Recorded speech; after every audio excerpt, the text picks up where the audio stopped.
Oklahoma City. It's the capital of Oklahoma and the most populated city in the state. It's known for oil production, tornadoes, livestock markets, and being on the historic Route 66 trail. Tourists tend to flock to the more main attractions when they visit. Things like the zoo, botanical gardens, bombing memorial, some of the museums, and even catch a Thunder game. Now, even though it is high on the tourist radar, Bricktown is worth a visit if you've never been there. Take a stroll down the sidewalk along the canal, stop at the taco stand and snag a margarita, play around a mini golf, or take a boat ride. If you want to skip all the tourist stuff though, and get right down to where the locals go, let's go find the best place to buy a hand-drawn sticker, snag a vintage t-shirt, or get a locally made drink. This is the trip to take if you're by yourself, with your spouse, or a few friends. Hi, I'm Katrina, and I run a brand called Neon Bison. I love exploring new places, picking up one-of-a-kind items as I go, and finding the most unique experiences along the way. So let's see what OKC has to offer. First, the shopping. Traveling to new places means finding cool trinkets to take back home, and this city has the best locally owned stores. Let's start with a few of my favorites. I visit Dig It every single time I come here. This is a tiny store with a huge vibe. They have tons of vintage clothes, and you're gonna find band t-shirts from old favorites as well as the new local acts. But then there's the handmade stuff. I cannot walk out of this place without a piece of art from a local artist. The last time I stopped in, I went home with a gorgeous necklace made out of one of those old troll dolls from my childhood, but with a gigantic gemstone where the hair should be. On the same block, you'll find Out on a Limb. While they have tons of locally sourced goodies, the main thing you want to come here for are the plants. From the plants themselves to the how-tos on caring for them, this is where you go to fill your home with green leafy goodness. And then right next to Out on a Limb is another great vintage shop called Bad Granny's Bazaar. Stop here too. You know, I think in order to open up a shop in this area, you must have had to sign a contract stating you'd only sell awesome stuff. Because, every door you walk into has it.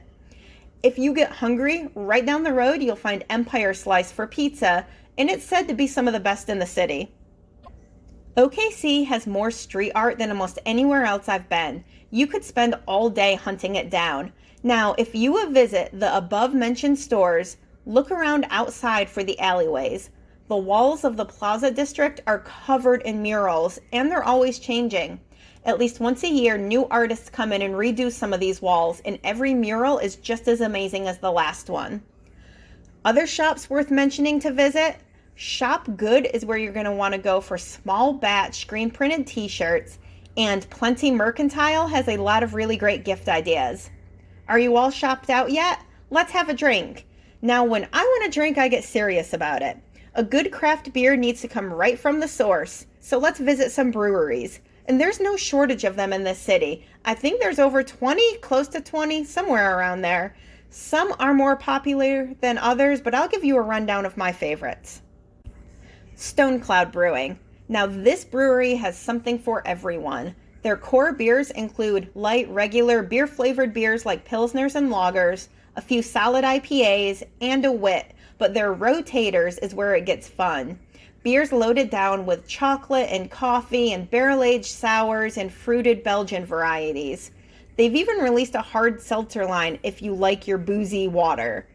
Prairie Artisan is another great one with a tap room in OKC. This is the go-to location if you are obsessed with sours or stouts.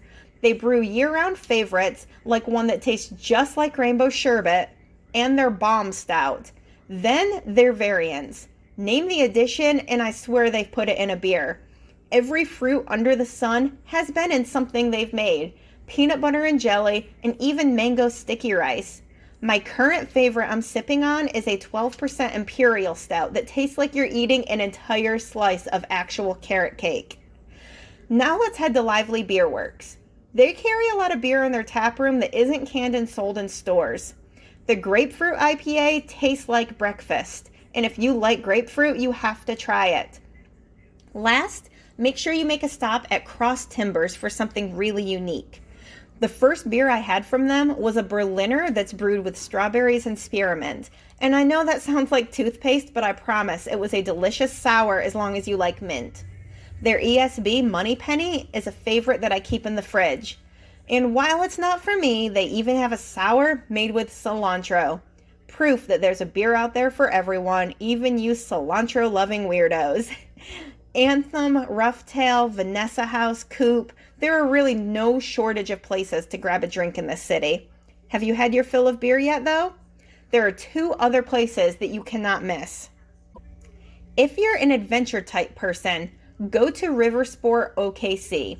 Here, you can go whitewater rafting right in the middle of the city.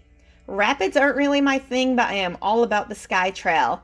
It's supposed to be the tallest adventure course in the world, and it leads you through rope ladders, balance beams, and more, all while safely tucked into the attached harness. To get back down to the bottom, you can take the stairs or the zip line, a slide, and even free fall straight to the bottom. Now, end your day at Factory Obscura. Have you ever heard of the big Meow Wolf art exhibit that's in Santa Fe? This is similar to that, only smaller and a locally created one. Grab a ticket and head in for an immersive experience. The 6,000 square foot building has every room inside loaded with locally made art to create scenes for you to explore. Sit in a room surrounded by 100 plastic flamingos. Look up to see giant paper airplanes. Run your hands along walls made of stuffed animals. I cannot even begin to explain everything that's inside this building, but all I can say is do it. You're going to want to spend hours here. The artists change things up and redesign the space every few months, always working on new themes and experiences to bring you. Can you fit all this stuff in one day? Or are you going to have to get a hotel and stay a few?